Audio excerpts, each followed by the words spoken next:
Wardens पे खड़ा होना चाहिए वार्डन्स को? मैं उसे खड़े नहीं होना चाहिए।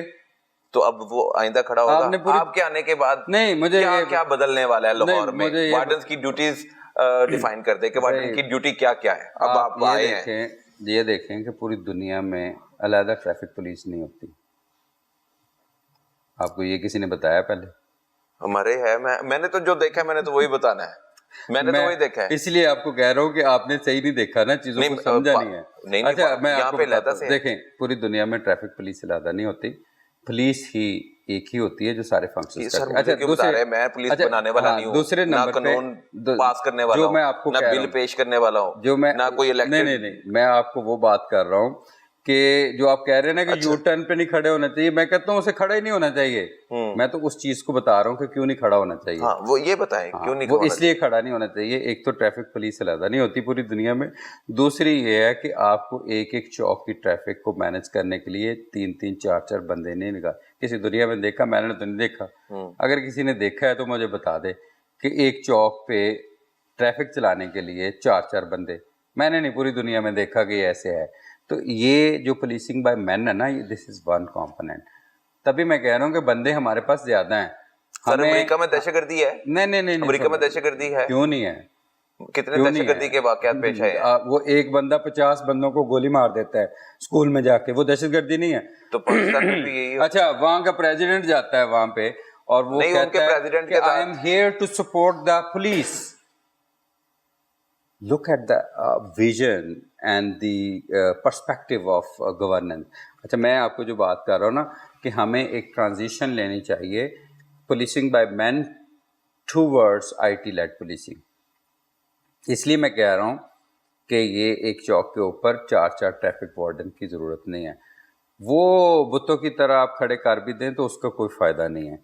हमें we have to introduce the IT based interventions, जिसी वजह से मैं ये अभी हमने 2-3 समरियाँ वैसे भेज भी दी हैं और आपका ई चालान का लॉ भी पास हो गया, आपने देखा होगा। अच्छा। उसके ऊपर जो गाड़ी का ई चालान पे नहीं होगा on certain period of time तो उसका 10% क्यूमुलेटिव उसको फ़ाइन बढ़ता जाएगा।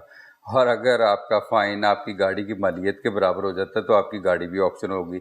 अगर आपने सर्टेन टाइम के ऊपर पे नहीं किया तो आपकी गाड़ी बंद भी होगी। What I dream for कि इसकी ट्रांसफॉर्मेशन ऐसी होनी चाहिए कि आपको सड़क के ऊपर कोई वार्डन नज़र नहीं आना चाहिए, लेकिन आपकी IT बेस्ड इंटरवेंशंस इतनी ज़्यादा होने चाहिए कि अगर आपने कोई वायलेशन की है तो आपका ना सिर्फ घर में, आपके ऑफिस में, हर जगह के ऊपर आपको वो इन्फॉर्मेशन मिलनी चाहिए और इवन आपकी तनख्वाह से भी पैसे काटे जाने चाहिए। ठीक है ना, कि आपने ये गाड़ी में ये वायलेशन की। उससे क्या होगा, आपकी जो कॉस्ट आप बंदों पे लगा रहे हैं वो आपकी सिस्टम के ऊपर लगनी शुरू हो जाएगी। And that is a way forward. बाहर की दुनिया में, पूरी दुनिया में एक चौक को 5-5 वार्डन नहीं चलाते। हम कहते हैं कि जी वो टेढ़ा खड़ा था, वो इधर खड़ा था, वो यू टर्न पे खड़ा था। भाई, this is not a policing. ये एक लो स्टैंडर्ड ऑफ पुलिसिंग है। इसको अगर हमने चेंज करना है तो हमें IT लेड पुलिसिंग की तरफ से जाएगा। मेरी ख्वाहिश है कि लाहौर में एक भी वार्डन ना हो। कराची के बाद लाहौर में बड़े पैमाने पर बड़े जुर्मानों का इतलाक होने जा रहा है और इस हवाले से चीफ ट्रैफिक ऑफिसर मेरे साथ मौजूद है। इनसे जानते हैं कि मोटर व्हीकल ऑर्डिनेंस में तरमीम की जा रही है, किस वजह से की जा रही है और शहरियों को इसका नुकसान क्या होगा, फ़ायदा क्या होगा और ट्रैफिक पुलिस किस तरह एक्शन लेगी। अस्सलाम वालेकुम जी। जी वालेकुम। असल में ये है कि हमने पंजाब में एक थॉट आउट प्लान डेवलप किया है जिसमें लॉ है एंड साइंस, दोनों IT बेस्ड ऑपरेशंस और लीगल फ्रेमवर्क के अंदर अमेंडमेंट्स। हमारा स्ट्रेस ना सिर्फ़ और सिर्फ फ़ाइन्स के ऊपर नहीं है, ये ओवरऑल जितने भी ट्रैफिक से रिलेटेड कवानीन हैं इसको रिव्यू किया गया है और पिछले 5-6 महीनों में उसके ऊपर डेलिब्रेशंस हुई, फिर इसका एक ड्राफ्ट बना। 20 अमेंडमेंट्स हैं जो मोटर व्हीकल ऑर्डिनेंस में की जा रही हैं पंजाब में और जिसके ऊपर एक एक पॉइंट के ऊपर डिस्कशन भी हुई है। हमने वो चीज़ें इसमें सेलेक्ट की हैं जिसमें बहुत ज़्यादा जो हादसात का बाइस बनती हैं। फॉर एग्ज़ाम्पल अंडर एज है, ओवर डायमेंशनल, ओवरवेट जिसे व्हीकल कहते हैं, इस तरह वन वे की वायलेशन है, ان کے اندر امینڈمنٹس پرپوز کی, اب کیبنٹ نے اس کی اپروول بھی دی نا. پھر فردر پروونشل اسمبلی کے اندر یہ ایک قانون بننے جا رہا ہے جسے ہم موٹر وہیکل آرڈیننس ایکٹ 2025 کہیں گے, امینڈمنٹ ایکٹ. اور ساتھ ہی یہ so far the finance are concern, اس کے اندر اسکیلنگ سسٹم کو ایک انٹروڈیوس کروایا جا رہا ہے. جو موٹر سائیکلسٹ ہیں اس کے لیے زیادہ فائن نہیں پرپوز کیا جا رہا ہے, وہ جتنا آلریڈی ہے اتنا ہی رکھا جا رہا ہے. اور ڈیفینیٹلی وہ بہت سارے لوگوں کا فیڈ بیک بھی تھا کہ یہ بہت زیادہ ہے 2000 بھی. تو لیکن یہ ہے کہ جو بڑی لگژری وہیکلز ہیں ان کے فائن بڑھ رہے ہیں, اور 2000 cc پلس گاڑیاں ہیں ان کے ڈیفینیٹلی 20,000 10,000 کی رینج میں فائن بڑھیں گے. اور اس کی وجہ یہ ہے کہ فائن کرنا کس لیے کرتے ہیں کہ سدھار آئے, کریکشن آئے. یہ نہیں ہے کہ وہ اس کو صرف اور صرف as a source of revenue, وہ کبھی بھی اسٹریٹجی نہ تو گورنمنٹ کی طرف سے ہمیں کوئی اس طرح کی ڈائریکشن دی جاتی ہے کہ جی آپ کے یہ ٹارگٹ ہیں. بہت سارے میڈیا میں لوگ کہتے ہیں کہ جی بجٹ میں اتنا, وہ تو فیوچرسٹک پروجیکشنز ہوتی ہیں ریونیو ریسیٹس کی کہ کس کس محکمے کی کتنی شہری موقع دیتے ہیں نا, شہری موقع دیتے ہیں چلان کریں. اگر وہ موقع نہیں دیں گے تو آپ کا مقصد ریونیو اکٹھا کرنا نہیں ہے, آپ کا مقصد ہے کہ ٹریفک قوانین کی پاسداری کو یقینی بنایا جائے. تو ٹریفک قوانین کی پاسداری کو یقینی بنانے کے لیے جرمانوں میں اضافہ کیا جا رہا ہے. بڑی گاڑیوں کو بڑا جرمانہ ہوگا, چھوٹی گاڑیوں کو, چھوٹی موٹر سائیکلوں کو کم جرمانہ ہوگا. تو اس کا جو موٹر سائیکل چلانے والے ہیں ان کے لیے 2,000 ہی ہے, اور باقی گاڑیوں کے 5 کیٹیگریز ایسی تھیں کہ جس میں 2000 تھا آلریڈی, لیکن اب سب کیٹیگریز میں 2000 ہوگا. اسی طرح 3 ویلرس کا ہے 3000 کے قریب ہے, اور جو 2000 cc سے کم گاڑیاں ہیں اس کا 5000 to 10,000 کے رینج میں ہے.